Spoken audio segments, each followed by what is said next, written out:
Hai, Assalamualaikum. Amarna Maria. Welcome to Malay Grace channel. Apni kamanachi?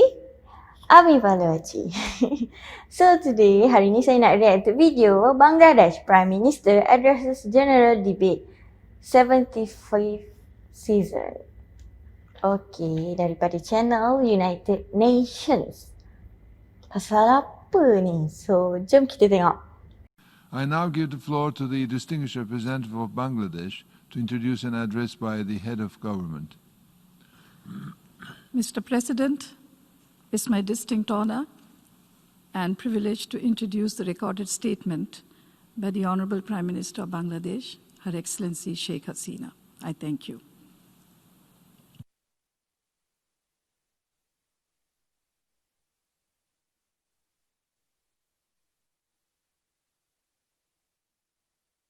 In the name of Allah, the most gracious, the most merciful. Mr. President, Assalamu alaikum. I congratulate you on your election as the President of the 75th session of the United Nations General Assembly. We are passing through an unprecedented crisis in the history of humankind due to the COVID-19 pandemic. This is also the first time in the UN's history that the General Assembly is taking place on digital platform without the presence in person of the heads of states and the heads of governments at the UN headquarters in New York. This General Assembly hall evokes deep emotions in me. From this very hall in 1974, my father, Bangabandhu Sheikh Mujibur Rahman, delivered a speech for the first time in Bangla as the head of government of a newly independent country. I also had the privilege of attending the General Assembly sessions in person for 16 times. I emphasized world peace and solidarity in all my speeches. As the head of government, this year I am delivering my 17th speech in the Assembly.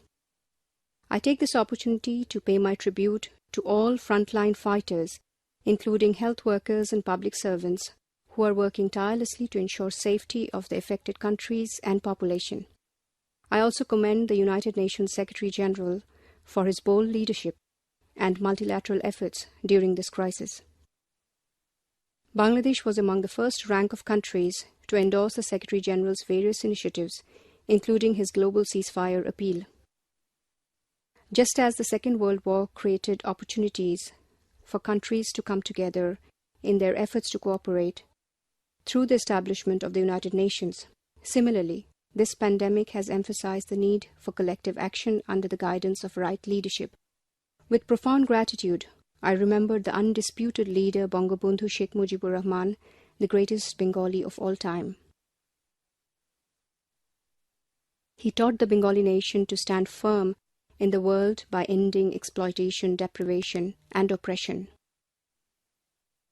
Following his footsteps, we have been able to secure a respectable position for Bangladesh in the Committee of Nations. From this August Assembly, he declared, and I quote, "The noble ideals enshrined in the United Nations Charter are the very ideals for which millions of our people have made the supreme sacrifice. The Bengali nation fully commits itself to the building of a world order in which the aspiration of all men for peace and justice will be realized." Unquote. His statement was indeed a bold expression for multilateralism. The reflection that Bangabandhu made in 1974 continues to remain equally relevant even today as we grapple with the current crisis. This year is particularly significant for the Bengali nation, as we are celebrating the birth centenary of the father of our nation.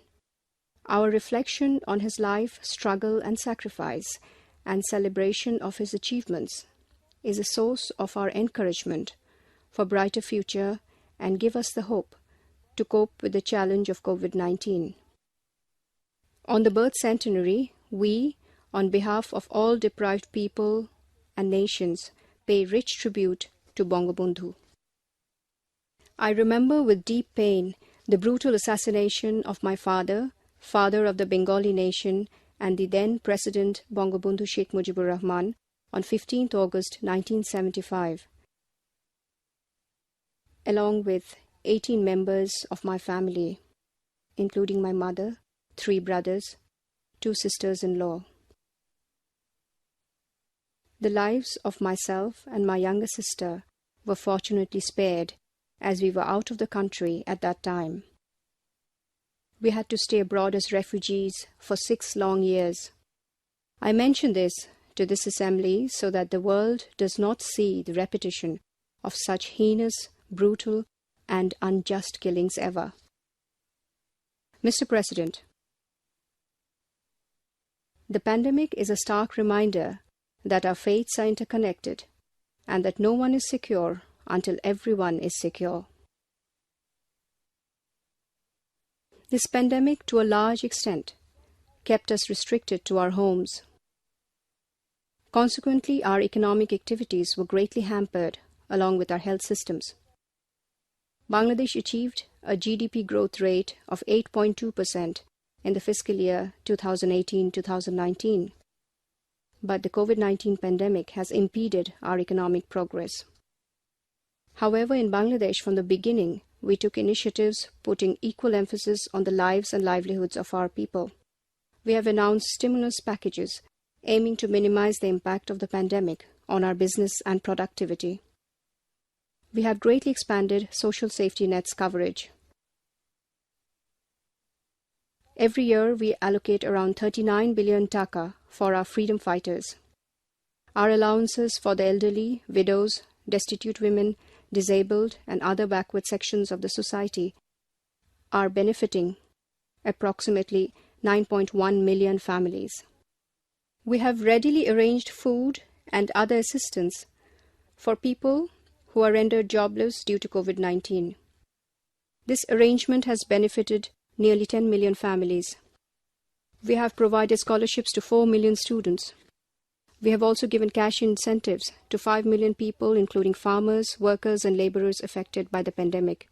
To ensure health care of the common people, we are providing 30 types of medicines free of cost through 18,000 community clinics and union health centers. Along with government assistance, I myself have collected funds and distributed an amount of taka 2.5 billion among the orphans, poor students, madrasas, mosques, temples, school teachers, artists, journalists, who are otherwise not included in government's assistance programs. As a result, the impact of the pandemic among our people has been minimal. We announced 31-point directives soon after the detection of COVID cases in the country. We launched vigorous awareness-raising campaigns as well as distributed personal protective kits aiming to contain the spread of the coronavirus. These resulted in containment of seasonal diseases which are otherwise common in our country. We quickly identified the impending challenges of our financial sector and announced 21 stimulus packages. These packages include sectors such as export-intensive industries, safety and security of the workers, working capital for small and medium enterprises, loan facilities for export growth, assistance to farmers and agriculture, loan for employment generation, interest relief for the affected business enterprises, refinancing schemes, and insurance for the health workers. So far, we have announced stimulus package worth $13.25 billion, which is equivalent to 4.03% of our total GDP. During the pandemic, highest emphasis has been placed on food production.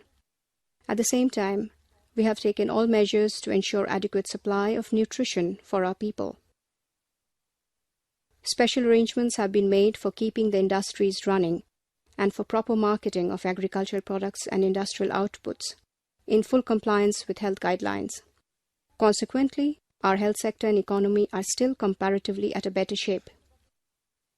Despite the COVID-induced stagnation in global industrial outputs, our GDP has registered a growth rate of 5.24%, which is expected to be 7% in the next fiscal year. Mr. President, we hope that the COVID-19 vaccine will soon be available in the world. It is imperative to treat the vaccine as a global public good. We need to ensure the timely availability of this vaccine to all countries at the same time.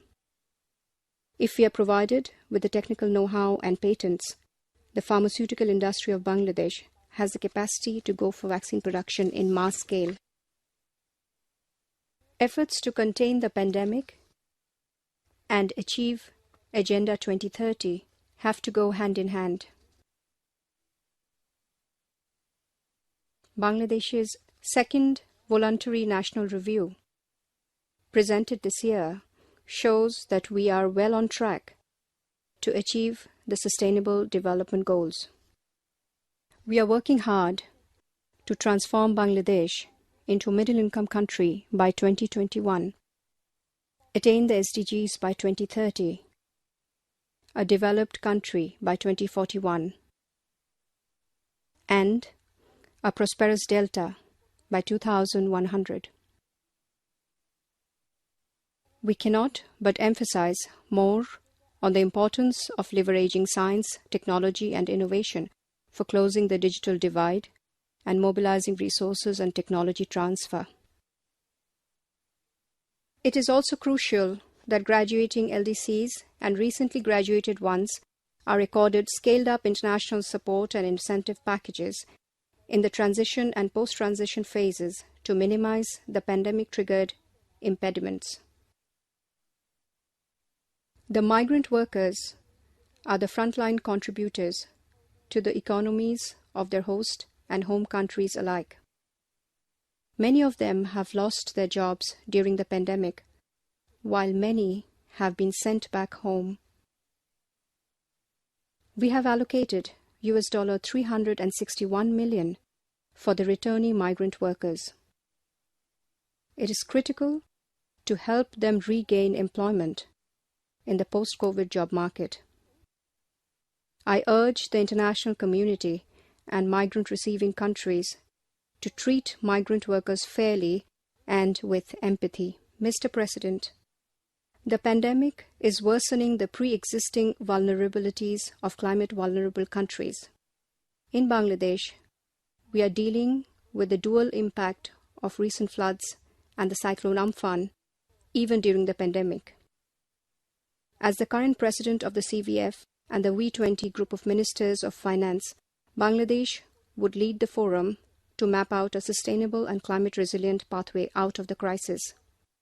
We also stand ready to contribute to securing a constructive and productive outcome in the Glasgow COP. The Beijing Declaration and Platform of Action has helped the international community come a long way to ensure gender equality.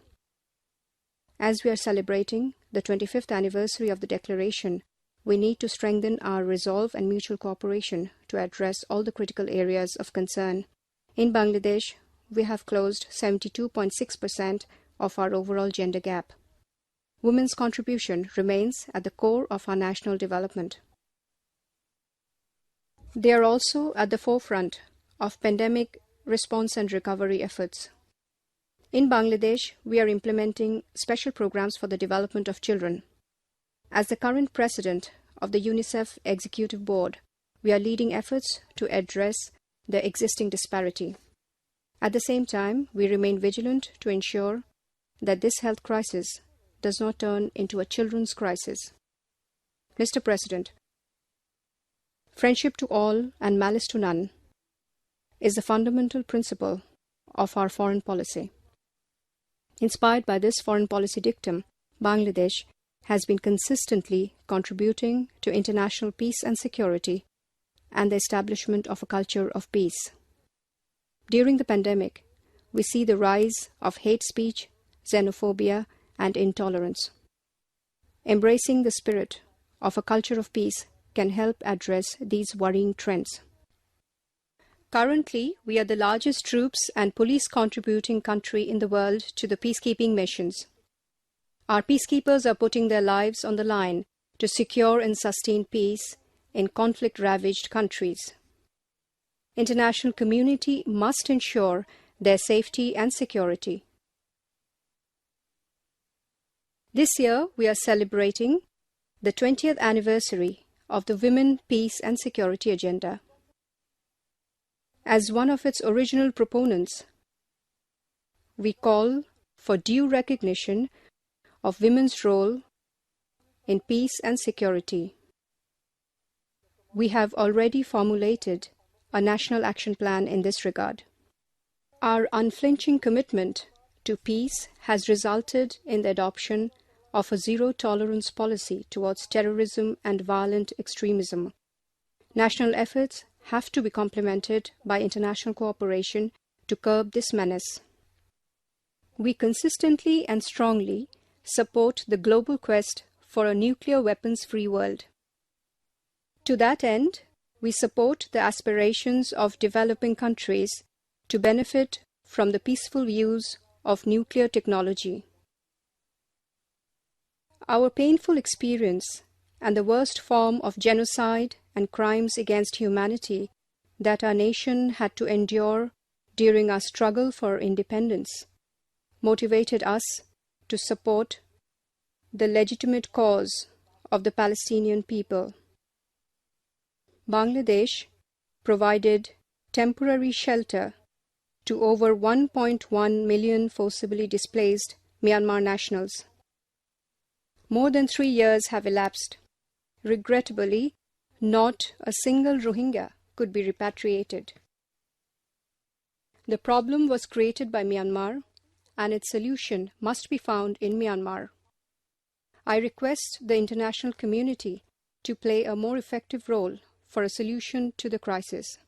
Mr. President, the pandemic has indeed aggravated existing global challenges.